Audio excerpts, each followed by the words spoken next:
Noong kasagsagan ng Meiji era ay may isang lalaki na nagngangalang Sugaro ang nagtatrabaho sa isang freak show bilang Oni Slayer. Gamit ang kakaiba niyang lakas ay madali lang niyang tinatalo ang mga halimaw na piyapalaban sa kanya. Isa siyang half-human half-Oni at ito ay dahil sa pinag-eksperimentohan siya ng isang lalaki. Isang gabi matapos siyang lumaban ay may isang babae ang sumunod sa kanya. Pero naramdaman niya ito kagad kaya pagkalabas nito ay kinumprante niya ito. Napansin niya ang birdcage na daladala nito at gusto niya sana itong tingnan ngunit pinigilan siya nito. Dito na din ito naglabas ng sandata pero mabilis siyang nakaisip ng paraan para hindi ito makapaputok. Kaya ginamit na lang nito ang patalim at naglaban silang dalawa. Ilang sandali lang ay nagawa niya na itong mapigilan dahilan para dito na magsalita ang nasa loob ng birdcage. Akala niya ay ang kalaban niyang babae ang nagsasalita dahil boses babae din ang kanyang naririnig. Hindi siya makapaniwala na alam din nito ang totoo niyang katauhan bilang hybrid. Ayon din dito na sa araw-araw niyang paggamit ng kanyang kapangyarihan sa kanyang palabas ay darating ang oras na tuluyan na siyang lalamunin ng pagiging Oni niya na siyang ikakasawi din niya. Inalok siya nito sa isang kasunduan dahil may alam ito kung paano mapapahaba ang kanyang buhay. Bilang kapalit ay kailangan din umano niyang tuparin ang kahilingan nito. Inilapit sa kanya ng babae ang birdcage at dito niya na nalaman na ito pala ang kanina pa nakikipag-usap sa kanya. At ang gusto nito na kapalit sa kasunduan nila ay iligpit niya umano ito. Nagpakilala ito sa pangalang Aya na isang immortal at ang babaeng nakalaban naman niya ay ang maid nito na si Shizuku. Nang matanong niya kung bakit wala itong katawan ay sinabi nito na may nagkuha sa katawan nito 6 na buwan na ang nakakaraan. Hindi siya nag-regenerate dahil isang Oni din ang pumutol sa kanyang katawan na siyang kahinaan ng immortal na kagaya niya. Pero dahil isa ding hybrid ang Oni na ito kaya hindi siya tuluyang nasawi. Hindi niya nakita ang mukha ng Oni na umatake sa kanya pero nakita niya ang mukha ng amo nito na isang foreigner na matanda na may tungkod dahilan para maalala din ni Sugaro ang nag-eksperimento sa kanya. Dagdag ni Aya na bagamat half-Oni lang din si Sugaro ay mas nangingibabaw ang pagiging Oni nito kaya malakas ang kutob niya na kaya siyang iligpit nito. Ilang sandali lang ay natapos na ang palabas kaya nagpasya sila na lumayo bago pa sila makita ng mga tao. Habang naglalakad na sila ay muling tinanong ni Aya si Sugaro kung kaya niyang tuparin ang kahilingan nito. Sumagot si Sugaro na hindi niya ito gagawin sapagkat base sa mga sinabi kanina ni Aya ay may kutob siya na binabalak nito na bumalik sa normal sakali man mabawi nito ang kanyang katawan. Ngunit ayon naman kay Aya na ang tao na may hawak ngayon ng kanyang katawan ay nasa malayong lugar at ito ay sa Europa. Gayunpaman ay iminungkahi pa din ni Sugaro kay Aya na subukan niya na lang umano na bawiin ang katawan niya. Sasamahan niya ito papuntang Europa at sa pamamagitan nito ay makakapaghiganti din siya dahil posibleng ang kumuha ng katawan nito ang siya ding nag-eksperimento sa kanya. Mas nakumpirma nila na iisa lang ang tinutukoy nila dahil sa tungkod nito na may letrang M. Inutusan ni Aya si Shizuko na ilabas siya sa kulungan at dito niya na tinanggap ang plano ni Sugaro. Para naman mapahaba ni Sugaro ang kanyang buhay ay kailangan niyang kumain ng kahit anong parte ni Aya na kaya nitong maibigay. Ito ay para mapalakas niya ang kanyang immune system at mapabagal ang proseso sa tuluyan niyang pagiging Oni. Pinapili siya ni Aya kung alin ang gusto niya sa body fluids ito at ang pinili niya ay ang laway nito.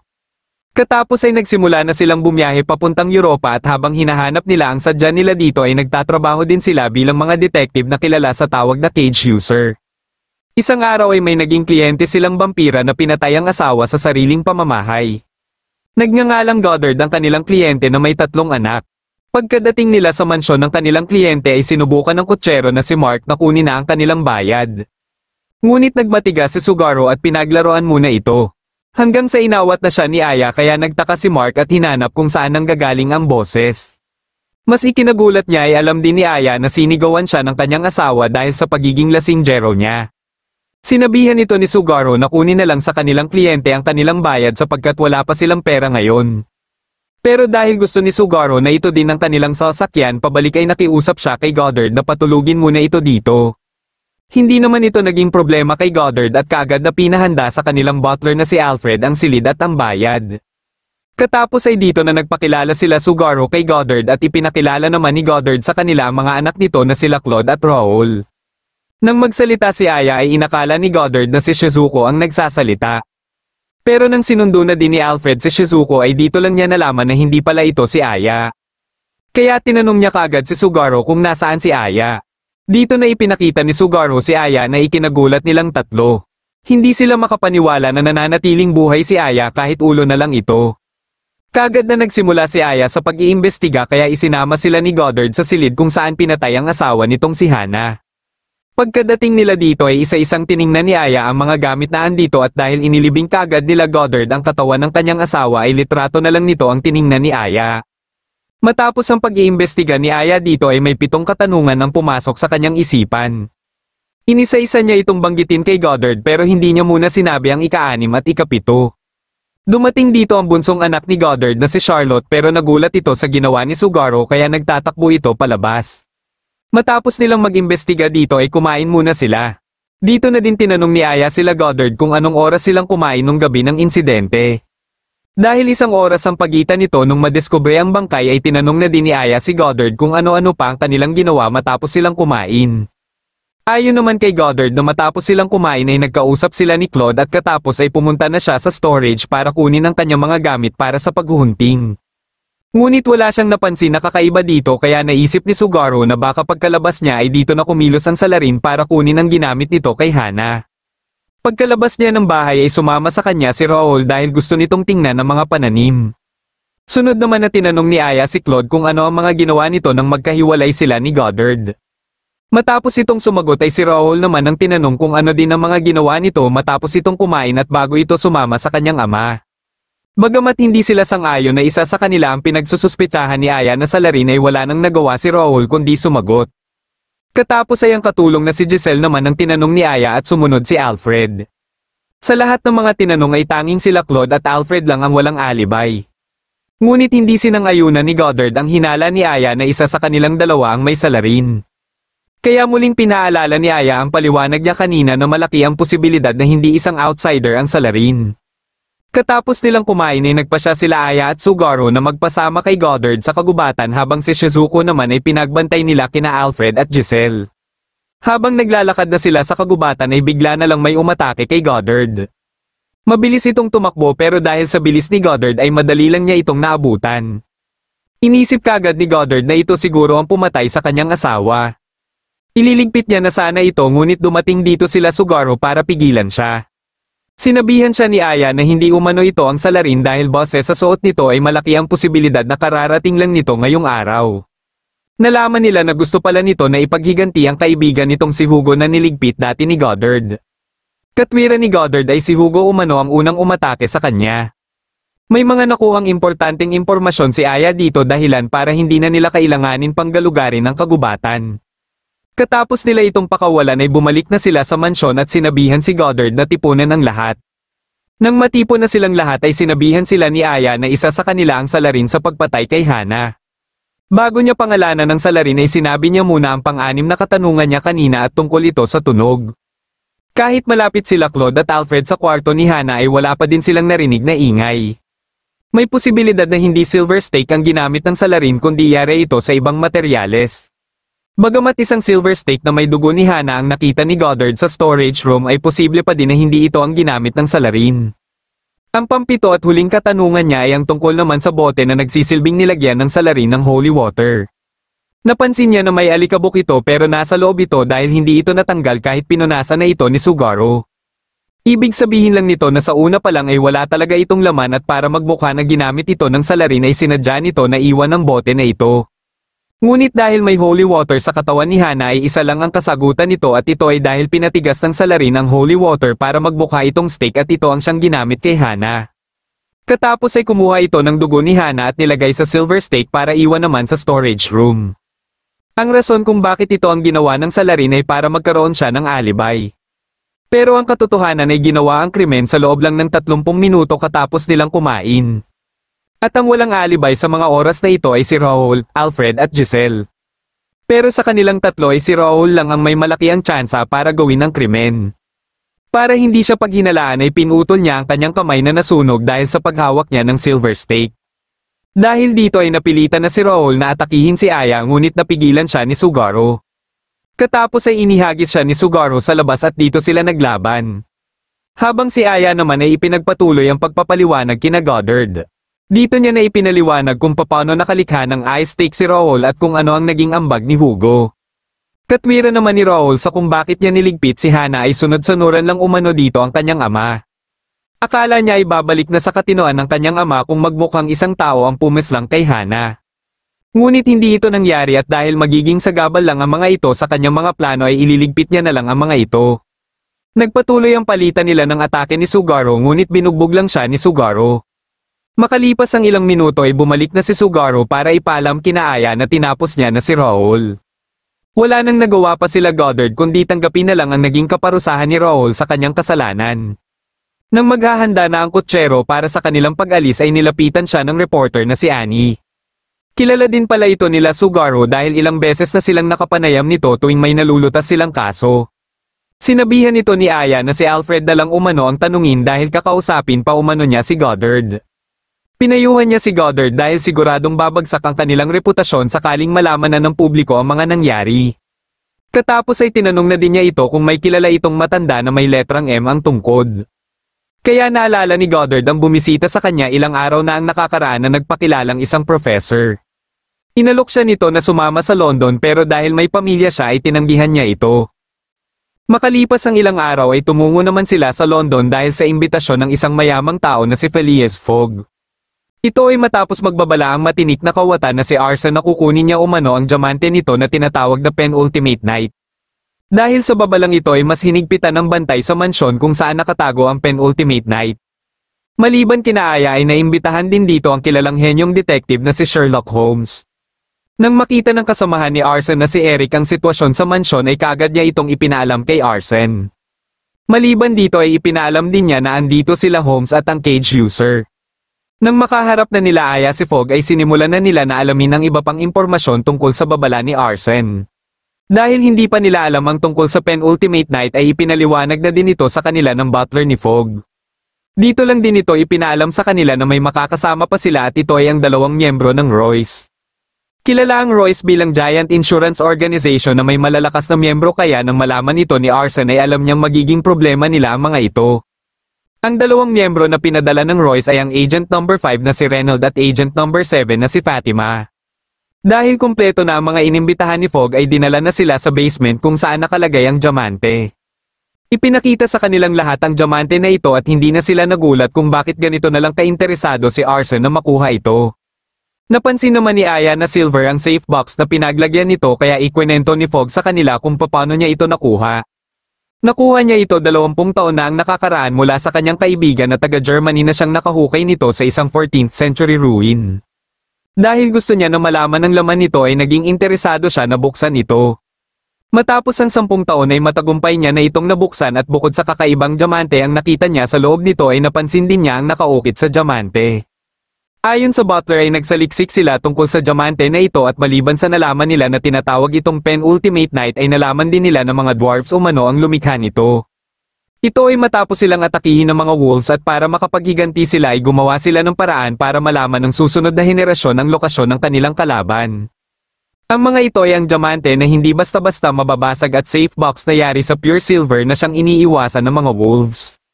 Kasalukuyan naman ang nagpaplano ang taong hinahanap nila Aya at Sugaro dahil gusto din nila na makuha ang diamante.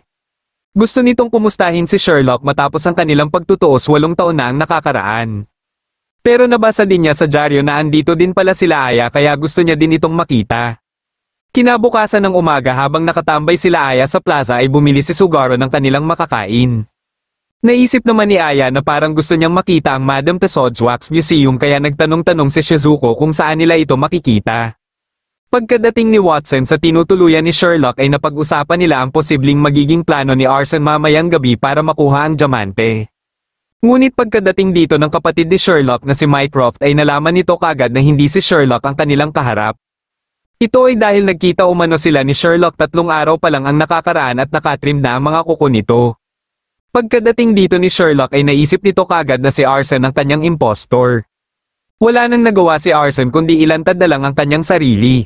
Ipinakita nito kina Sherlock na kahit anong kandado ay kaya nitong mabuksan.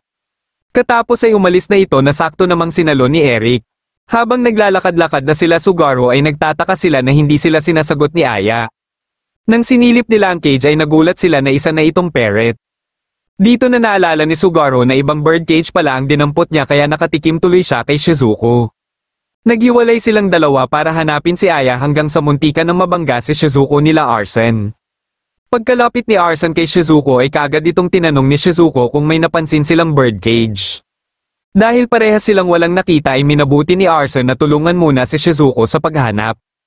Nagulat naman ang matanda matapos nitong makita si Aya dahilan para maihagis niya ito. Sakto namang nasagasaan siya ng kambal na parehong kriminal. Nang makita nila ang sitwasyon ni Aya ay naisip nila na mapagkakakitaan nila ito. Ngunit ilang minuto lang pagkaalis nila ay nakita naman ni Shizuko si Aya sa kanilang karwahe. Nang marinig ni Sugaro ang sigaw ni Aya ay dali-dali siyang kumilos para sundan ang karwahe. Mabilis niyang nahabol ang mga ito at matagumpay niyang nabawi si Aya. Pagkadating dito nila Shizuko ay dito na sila nakilala ni Arson. Dahil si Aya lang ang kilala niya ay nagpakilala na din sa kanya sila Sugaro. Hindi niya maintindihan ang salitang Oni Slayer kaya sinabi ni Sugaro na ang ibig sabihin lang nito ay mas malakas ito sa kanya. Dito na nagsimulang umatake si Arson at naglaban silang dalawa. Sa una ay naging maganda pa ang palitan nila ng atake hanggang sa maisahan ni Arson si Sugaro na siyang ikinatalo ni Sugaro. Katapos ay sinabihan ni Arson si Aya na hindi na umano ito makialam pa mamaya. Wala siyang kaalam-alam na pinasadya pala ni Aya kay Sugaro na magpatalo. Kinagabihan ay ipinaalam ni Aya kina Sherlock na sa tuktok ng tore sila magbabantay. Nagpasya naman sila Reynolds na sa taas sila magbabantay kaya sila Sherlock lang ang sasama kina Fogg para bantayan ang diamante. Ilang sandali lang ay kumilos na si Eric para makapasok ng mansyon. Nang malaman ito nila Sherlock ay sinira kaagad ni Sherlock ang kandado ng pinto. Ito ay para mapigilan si Arson na mabuksan ang pinto. Ngunit pagsapit ng eksaktong alas 11 ay nagulat sila nang bumuhos ang maraming tubig mula sa taas. Pinasabog pala ni Eric ang outer wall sa ibaba ng tore. Kaagad na pinuntahan ng isang kawal sila Reynolds para sirain ang pader sa kinaroroonan nila Fogg. Nagpasya si Reynolds na magpaiwan sa kanilang pwesto at si Fatima ang kanyang pinasama. Ilang sandali lang ay unti-unti nang tumigil sa pagbuhos ang tubig. Sakto namang dumating si Fatima at matagumpay niyang nasira ang pader. Pero nang mawala na ang tubig ay nawala na din ang safe box. Malakas ang kutob nila na hindi pa nakakalabas ng mansyon si Arson pero sa ngayon ay minabuti nila na umakyat muna para magpainit. Habang naglalakad na sila ay may napansin si Sherlock sa lakad ni Inspector Ganimard. Kaya habang nagpapainit na sila ay dito niya na ito hinuli dahil ito pala si Arson. Hindi makapaniwala si Arson na kahit perpekto ang kanyang pagdidisguise ay nalaman pa din ito ni Sherlock. Paliwanag naman ni Sherlock ay masyadong magaan ang lakad niya kahit malaki ang kanyang tiyan. Pero ayon kay Arson na siya pa din ang panalo sapagkat nakuha niya ang safe box. Dito na sinabi ni Sherlock na wala sa safe box ang diamante kundi nasa coat ni Watson. Ang problema ay mabilis nakakilo si Arson para kunin ito at kaagad itong tumakas. Nakipagkita ito kay Eric na dala-dala na ang safe box. Ngunit bigla itong gumalaw dahil nasa loob pala nito si Aya na kaagad tinawag si Sugaro.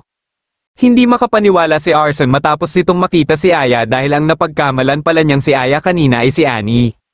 Nalaman din nila na ni-request ni Aya kay Fogg na ilagay ito sa safe box imbis na ang diamante. Biglang iniwan ni Eric si Arson kaya hinabol ito ni Shizuko. Pagkadating dito ni Reynolds ay nakaramdam sila ng pagyanig. Pinasabog pala ng grupo na hinahanap nila Sugaro ang nag-iisang tulay na daanan papuntang mansyon. Matapos nilang mailigpit lahat ng bantay na sumalubong sa kanila ay naghiwa-hiwalay sila para hanapin ang diamante. Nag-umpisa naman ng mag-agawan sila Sugaro sa diamante. Ilang sandali lang ay dumating din dito sila Sherlock at nakita nila si Aya.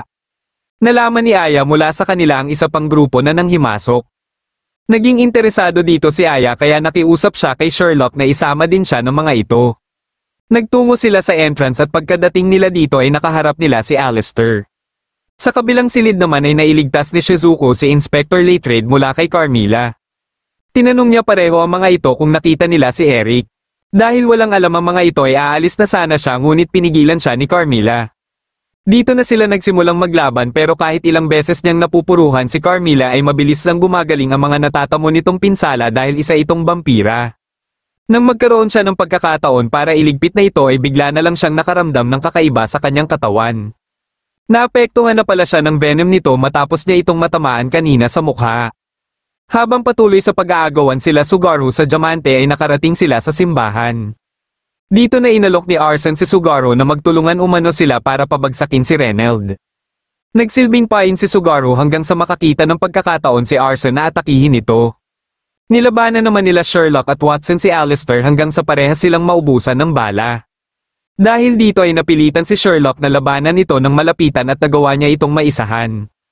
Ngunit ilang sandali lang ay biglang dumating dito ang pinuno nila Alistair na tinawag ni Sherlock na Professor Moriarty. Kaya dito na nalaman ni Aya na Moriarty pala ang pangalan ng kanilang hinahanap. Habang nagtatago si Eric sa isang bodega ay natunton siya dito ni Fatima. Kahit wala sa kanya ang diamante ay isa pa din umano siya na nasa listahan ng Royce. Paulit-ulit itong inatake ni Fatima hanggang sa magawa niya itong matamaan. Ngunit ilang sandali lang ay nagkaroon ito ng pagkakataon para maisahan siya.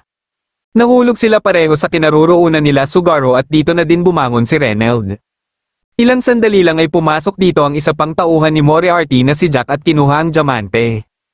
Aatakihin na sana ito ni Fatima nang maunahan siya at sinunod din kagad nito si Renald.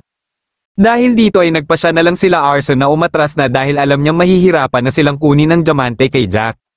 Sinugod ni Sugaro si Jack para subukan na bawiin ang diamante ngunit malakas at mabilis din ito kagaya niya. Ito pala ay dahil isa din itong Oni hybrid kagaya niya na siya ding binabanggit ngayon ni Moriarty kina Aya. Pero naiiba si Jack dahil nilagyan na din ito ng cells mula sa immortal na katawan ni Aya at sa katawan din ng isang vampira. Plano nila ngayon ay makuha ang diamante para matunto naman nila ang lugar ng mga werewolves. Patuloy sa pagpapalitan ng atake sila Sugaro at Jack hanggang sa mapabagsak na ni Jack si Sugaro. Dahil hindi kagad naghilom ang sugat na natamo ni Jack ay dito niya na napagtanto na isa ding Oni hybrid si Sugaro. Bigla niyang naalala ang isang test subject na nakatakas matapos ang surgery at sigurado siya na si Sugaro ang test subject na iyon na siyang number 9. Lumabas siya para magbigay ng signal sa iba na nakuha niya na ang diamante. Hindi na din siya naging interesado na iligpit si Sugaro dahil sayang lang ang kanyang oras. Nagkaroon naman ng pagkakataon si Shizuko na masaksak ng krus si Carmilla. Dito na din nila nakita ang hudyat ni Jack kaya napilitan na si Carmilla na umatras na gayon din sila Moriarty. Bago pa man sila umalis ay sinabi ni Moriarty ang pangalan ng kanilang organisasyon at ito ay tinatawag na banquet. Makalipas ang ilang oras nang magtipon-tipon na sila Aya sa loob ng mansyon ay napag-usapan nila kung paano nakatakas sila Arsen. Naalala nila ang safe box at may hinala sila na sila Arsen ang kumuha dito. Ilang sandali lang ay kinuha ni Sugaro ang kanilang atensyon. Pagkadating naman ng banquet sa kanilang hideout ay inatasan ni Moriarty si Jack na ilabas na ang diamante. Ngunit nagulat na lang sila na butas na ang bulsa na pinaglagyan ni Jack ng diamante. Naisahan pala siya ni Sugaro habang nagpapalitan sila ng atake kanina. Dito na din sinabi ni Aya na nalutas niya na ang code na nakaukit sa diamante. Lumabas sila ng mansyon at sinabihan niya si Sherlock na itutok ito sa ilaw. Dahil dito ay lumitaw na ang salitang Fangzeniwald o Forest of Fangs na posibleng kinaroroonan ng mga werewolves. Hindi naman nagsayang ng oras sila Aya at kaagad na lumakad para hanapin ang lugar na ito. Habang nasa daan sila ay may nakasalubong silang lalaki na si Heinemann na paulit-ulit sinisigaw ang pangalang Luis. Lumapit ito sa kanila at tinanong sila kung ano ang ginagawa nila dito. Nang sinabi nila dito na hinahanap nila ang nayon ng Hullendorf ay nalaman nila na dito din pala ito nakatira. Matapos nitong mapagtanto na sila ang kilalang cage user ay kaagad itong humingi ng tulong sa kanila dahil kinidnap umano ng isang werewolf ang isang babae sa kanilang nayon.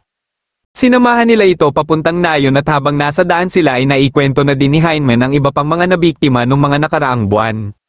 Base sa kwento nito ay napansin ni Aya na puro mga babae ang mga biktima. Dagdag nito na iniisip na din ng iba na isa sa mga taga-nayon ang werewolf. Ito ay dahil nangyari na ito 8 taon na ang nakakaraan. Kasalukuyan namang pinanghihinalaan ng ama ni Luis na si Gustav Cecinat na siyang werewolf sa kanila dahil isa itong outsider. Pagkadating nila Heinemann dito ay ipinakilala nito kina Gustav sila Sugaro. Katulad ng karaniwang reaksyon ng iba ay nagulat din silang lahat matapos nilang makita si Aya. Sa sobrang takot ni Gustav ay sinabihan niya sila Aya na umalis ng nayon. Pero nang sinabi ni Aya na kaya niyang resolbahin ang kaso ni Luis ay pumayag na lang ito na imbestigahan ang kaso. Nagtungo sila sa bahay nila Gustav para simulan na ang pag-iimbestiga. Dahil sa kwarto mismo ni Luis umano ito dinukot ng werewolf. Ilang sandali lang ay napansin ni Shizuko ang sirang kandado sa storage room. Naayon kay Gustav ay nasira ito nung ninakaw ang kanyang hunting rifle 1 taon na ang nakakaraan. Sunod nilang pinuntahan ay ang mayor ng nayon dahil nalaman nila na alam nito kung paano gamitin ang diamante. Dahil ayaw nitong magsalita ay nakipagkasundo na lang si Aya. Kung malalaman niya kung sino ang suspect sa loob ng 2 araw ay kailangan nitong sabihin kung paano hanapin ang nayon ng mga werewolves. Nang pumayag ito sa kasunduan ay sinamantala na din nila ang pagtatanong dito sa mga nalalaman nito tungkol sa mga werewolf dahil ang apo nito ang unang biktima. Dito na din nila nalaman ang tungkol sa Kleinsfarer. Ito ang tawag sa pinakamakapangyarihang werewolf na tinuturing nilang Diyos. Maliban dito ay nalaman din nila na tinuturing palang bayani ng nayon si Luis dahil ito ang nakadiskubre sa mag-inang werewolf na nakasalamuhan nila 8 taon na ang nakakaraan. Sunod nilang pinuntahan si Sinat dahil bukod sa isa ito sa pinanghihinalaang werewolf ay ito din ang naging malapit sa mag-inang werewolf. Naikwento niya kung paano sila nagkakilala nito 13 taon na ang nakakaraan. Nagpakilala umano ito sa pangalang Rosa na nooy pinagbubuntis pa lang ang anak nitong si Jute. Dahil may pagkakahawig sila Jute at Luis ay napagkamala ni Rosa si Luis na siyang anak niya kaya nalaman ni Luis ang sekreto ng mga ito. Sunod nilang kinausap ay ang isa pang outsider na si Alma. Magaling ito sa pagguhit kaya nakiusap sa kanya ang mga magulang ng mga biktima na iguhit ang mga anak nila. Gayunpaman ay alam din niya na isa siya sa pinaghihinalaan ng nayon. Nabanggit nito sa kanila ang malaking pinagbago kay Luis nung mga nakaraang araw. Katapos nilang matanong si Alma ay nagtungo naman sila sa lugar kung saan sinunog sila Rosa at Jute. Ilang sandali lang ay may napansin si Sugaro pero hindi niya na ito inintindi pa. Ito pala ay ang mga miyembro ng banquet na pinagmamasdan sila. Kinagabihan habang pinag-uusapan nila Aya ang kaso sa bahay ni Heinemann ay may bisitang dumating dito. Ito pala ay mga miyembro ng Royce na sila Agent number 3 na si Alice at Agent number 4 na si Kyle. Alam nila na prioridad ng mga ito na mahanap ang nayon ng mga werewolves kaya nakipagkasundo dito si Aya. Na kung maresolba nila ang kaso ay isasama nila ang mga ito sa nayon ng mga werewolves. Naisip ni Kyle na mas mapapadali ang kanilang trabaho kung makikipagtulungan sila kaya pumayag na lang sila. Ilang oras ang makalipas ay pinalibutan ng mga taga-nayon ang bahay ni Alma. Ito pala ay dahil parang nagwawala ito hanggang sa mag-transform na ito sa pagiging werewolf. Sinubukan itong punteryahin ni Alice ngunit hindi ito tinablan kahit na silver bullet ang kanyang ginamit. Hinabol ito nila Sugaro hanggang sa makarating sila sa talon at dito na ito pinunterya ni Shizuko. Dahil hindi din ito tinablan ay nilabanan na lang ito ni Sugaro. Ilang sandali lang ay kinuha nito si Aya para ihagis sa talon. Mabilis namang iniligtas ni Shizuko si Aya dahilan para siya ang mahulog sa talon. Sinubukan pa nila Alice na habulin ng werewolf ngunit hindi na nila ito naabutan kaya bumalik na lang sila. Dahil nalaman na nila kung sino ang werewolf ay sinabi na din ng mayor kung paano gamitin ang diamante sa paghahanap sa nayon ng mga werewolf. Sinunod nila ang mga sinabi nito at saktong pagsikat ng araw ay nakita nga nila ang Forest of Fangs. Hindi na sila nagsayang pa ng oras at kaagad na hinanap ang nayon ng mga werewolf. Nang magising naman si Shizuko ay nasa nayon ng mga werewolf na siya na tinatawag na Wolfenhill. Iniligtas pala siya ng werewolf na si Nora at nakilala din niya dito sila Vera at kaya na siyang tumulong para painitin ang nanigas niyang katawan. Nababahala sila Vera na baka siya ang salarin na matagal nang pinaghahanap kaya nalaman niya na may mga kaso din pala ng pagpatay dito sa mga babae katulad sa nayon ng Hullendorf. Gusto niya sanang tulungan ng mga ito sa pamamagitan ni Aya ngunit ayaw ng mga ito na may iba pang tao na pumunta dito.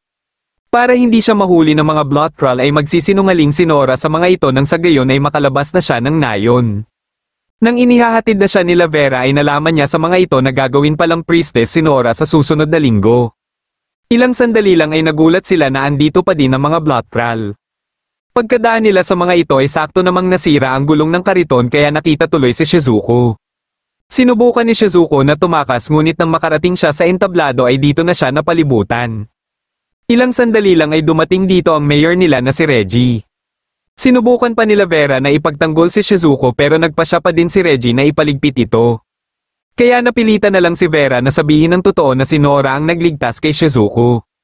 Dahil dito ay nagpasya na lang si Reggie na imbestigahan muna si Shizuko. Nagtayo ang mga ito ng scaffold at inilagay si Shizuko sa tuktok.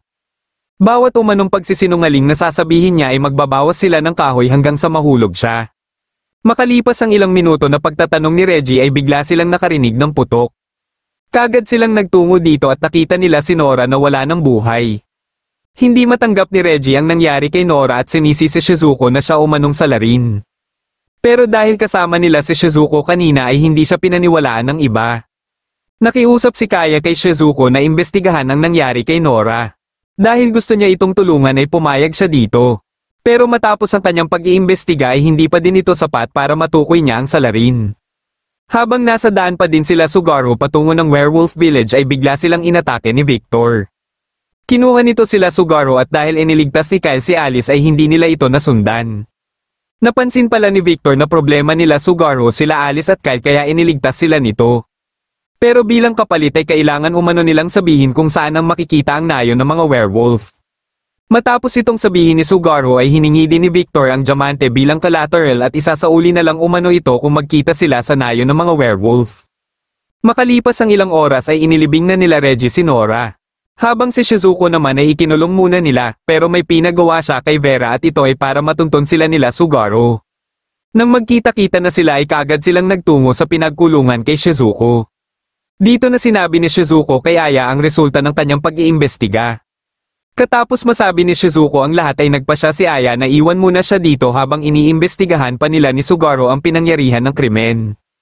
Pagkalabas nila ay naamoy sila ng mga blood trail kaya dali-dali silang tumakbo papunta sa pinangyarihan ng krimen.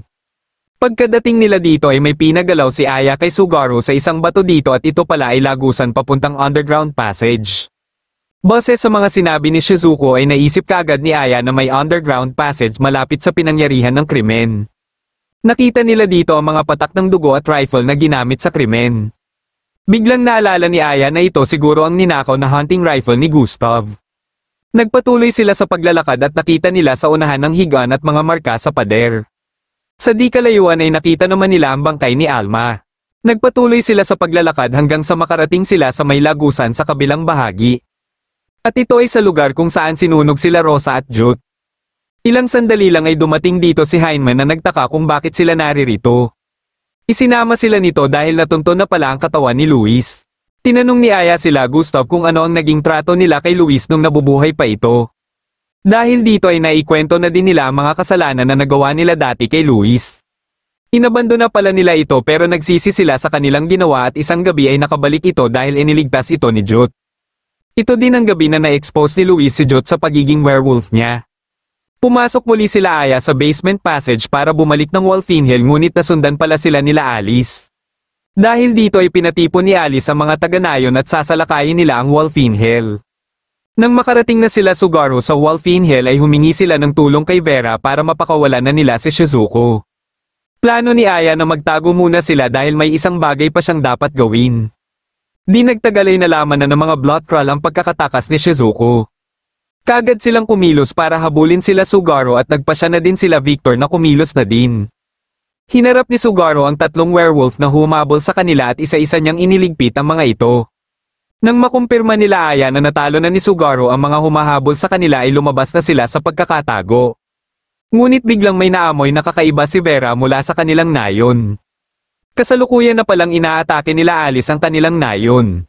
Ilang sandali lang ay dumating na din dito sila Victor. Nang malaman ni Reggie ang nangyayari sa nayon ay pinagtipon niya ang lahat sa entablado.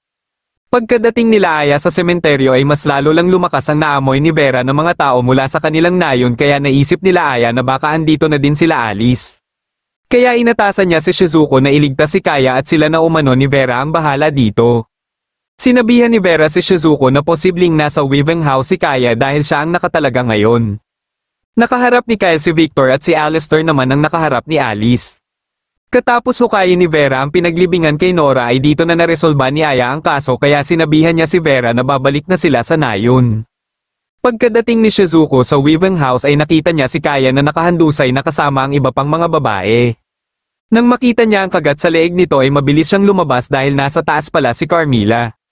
Dahil nabitin sila sa labanan nila dati ay hindi na nila pinalampas ang pagkakataon na ito para ipagpatuloy ang naudlot nilang labanan.